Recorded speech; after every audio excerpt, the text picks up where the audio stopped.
Good evening and salutations, my Days of Our Lives fans. Okay, now I've made this abundantly clear in a lot of my Days of Our Lives videos that I am not a fan of this Connie villain lifetime drama BS, right? Because that's where it just seems like it just comes from. It seems like she's one of those women that got scorned, like you see on those '90s Lifetime movies.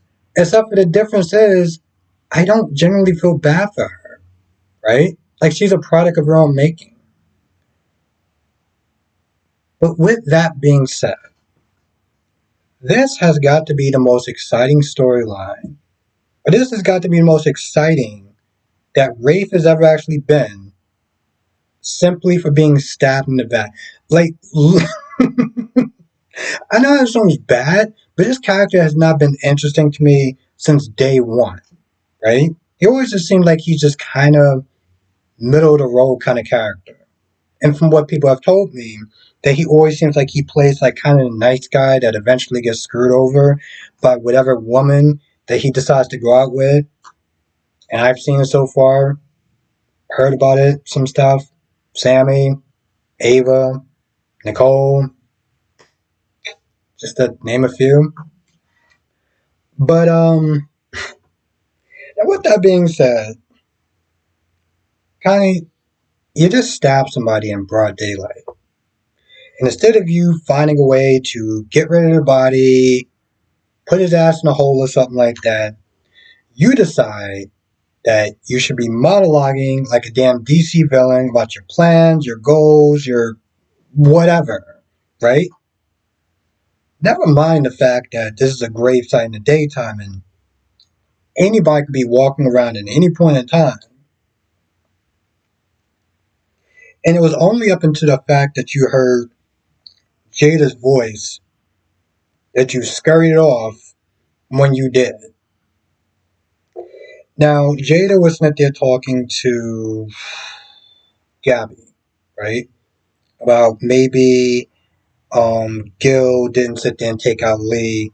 Maybe it's somebody else. But unfortunately, Bobby can't answer me because he's now Everett. So, they're both like kind of uncertain about the fact that there's a killer walking around that hasn't been free. That still is on the loose. Now, while that's going on, you have another character that's not there monologuing like a damn DC villain, which is Bobby. When he's not doing that, he's not there having fantasies about Jada, which, I mean, Jada's hot, so I can't knock him for that, but still, I don't really understand why he has to sit there and keep pretending to be Everett. This way he won't get committed. When in reality, he should have never been committed in the first place. He really shouldn't. Let's just be very clear about that. Now, Stephanie was sent there talking to Kayla about Abby and everything like that, and she gets word that Everett's back. So she's like, "All right, I'm gonna go and see him." And Kayla's like, "Whoa, slow your roll. I mean, you might want to sit there and give him time to sit there and just kind of, get settled in and everything like that before, you just start practically being up in his face." And she's all like, "Oh, well, I'm not a person with patience and stuff." I was like, "No, you're just coming across as a person who is thirsty and desperate." Yeah, because that's what men actually want to sit there and see, right? Anyway, she goes over there. Bobby breaks up with her, pretending to be Everett, talking about how he needs a space for him to heal mentally and blah blah blah blah blah blah blah. Just to kind of sit there and get her away from him. She puts on a brave face and she's like, "Okay, I understand, it's totally fine." And she closes the door. Well, he closes the door and he's like, "All right, well, that's one obstacle down." And then Connie comes in and Connie's like, "All right, listen, I did what you asked for. I took out Rafe and everything like that." And so now he's smiling. He thinks he's one step closer. And I'm just like, in what world do you honestly live in where you think that she's been going out with this man for a while and now he's dead and what, she's going to sit there and mourn for like maybe what, a week or 2 weeks and then she'll just sit there and get right back together with you. Listen, I like to sit there and think that Jada is smarter than that, than to sit there and go with a guy who has just been released from a mental facility not that long after.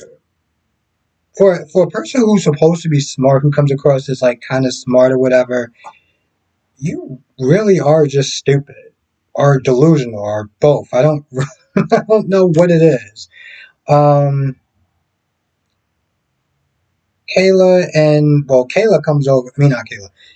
Kate comes over to try to get money from Chad to sit there and get this investment for this soap opera.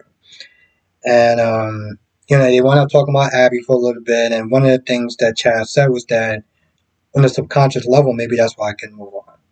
For the fact that Abby might have still been alive. So they talk about that for a little bit. Then they get back into the investment, which Chad is all in. Because, Kate is like a mother to her, a mother to him, and, she's really smart and everything like that. So it's kind of like a no brainer. Abe and Paulina was talking a little about Chanel. Got this thing in Salem. She's just kind of just, taking it one day at a time, trying to reopen the bakery, trying to get through the loss of her child, which is not something that you generally tend to forget. But, it's just a process. So they're talking about that for a little bit. They're talking about Body and Soul. They're talking about some stuff about the soap operas. Um,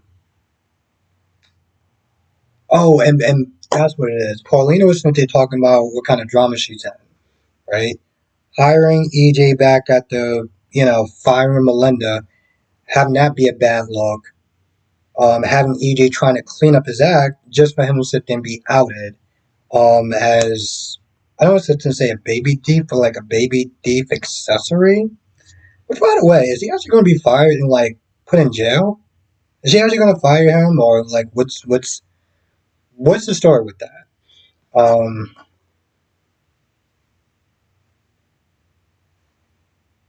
Very curious about that part. Abe was sitting there talking about Body and Soul and different storylines like aliens and just some other stuff, right? But I thought the aliens part was funny because I could have swore um, that there was aliens at some point on Days of Our Lives. I heard from a friend. We all know who that friend is. If you've been to my live streams, that there was an alien on General Hospital. That sounds so far fetched, but it was the '80s or the '70s, so it's totally possible. I can totally see that on Days. They also talked about witches and stuff like that, which is more of a passions thing. So I like how they gave a nod towards that. Um, I don't know notes actually. I'm looking at my notes for the Young and the Restless. So I was like, I don't think there's a um. Oh, kind of a little creepy ass in there. Um, Standing behind Gabby, eavesdropping everything like that, while Gabby's sitting there leaving a message for Ava. Talking about her job opportunity and everything like that. And she's all like, I'll sit there and take the job opportunity.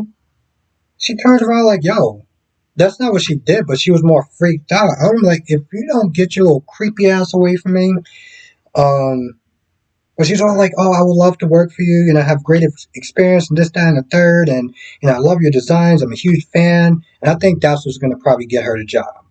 It's the fact that she's a fan of Gabby. That strokes her ego, so she'll sit there and hire them that job. Um, I don't know if I would have hired her on that. She was all like, "Yeah, send me your resume." I'm like, "Yeah, I just would have thrown that shit off." I gotta have some creeps in it there standing behind me, eavesdropping. And she was like, "Oh, I didn't mean to sit there and eavesdrop in your conversation." Yes, you did. You stood there for a good hot minute. What the fuck are you talking about? You didn't mean to do it, but you did. Um, Now, like I said, Jada does eventually see Ray, takes him to the hospital. Gabby eventually gets there. Um, Ray starts going into like cold blue or something like that. It's been a while since I watched a medical show. The last show I watched was ER, which is a great show, by the way. Ray starts coding and everything. I don't think they're gonna kill off Ray. He seems like he's been. I mean, he's been on way before I started watching the show. So I doubt they're gonna sit there and kill him off. But time will tell, though, right? Time will tell. Anyway, I feel like that's about it for the most part. If I forgot anything, let me know in the comment section. Or better yet, come to the live stream tonight, 8 p.m. Eastern, 5 p.m. Pacific. We'll talk about all the shows: General Hospital, Days of Our Lives, Born and Beautiful, Young and Restless. With that being said, I'm gonna go. I'll see you in the next video, and hopefully live stream.